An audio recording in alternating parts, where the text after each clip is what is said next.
આપને જણાવું કે બનાસકાંઠા જિલ્લામાં 20/12/2025 ના રોજ જે બનાવ જે જગ્યાએ આ બનાવ છે ત્યાં મરણ શ્રી ભરતભાઈ ચૌધરી જ્યાં મૃત્યુ નીપજવામાં આવ્યું છે એવા જે રીઢા આરોપી ઉપર જ્યારે પુરામપુર પશ્ચિમમાં ગુનો દાખલ થયો હતો એ બાબતે એ લોકોને અરેસ્ટ કરીને 8 દિવસના રિમાન્ડ લેવામાં આવે છે. તે રિમાન્ડ અન્વયે ખાસ કરીને આજરોજ જે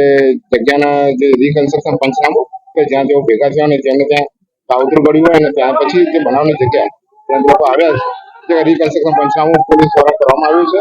અને પૂરતો પોલીસ કાફલો બંદોબસ્ત સાથે કરવામાં આવ્યો છે. હજુ પણ આમાં ઊંડાણપૂર્વક તપાસ ચાલી રહી છે જે પાલનપુર પશ્ચિમ કે અંકુર દેસાઈ ચલાવી રહ્યા છે અને જે અન્ય જે પણ કોઈ વિગતો હશે કે બીજા અન્ય આરોપી હશે તે બાબતે આપણે માહિતગાર કરવામાં આવશે. આભાર.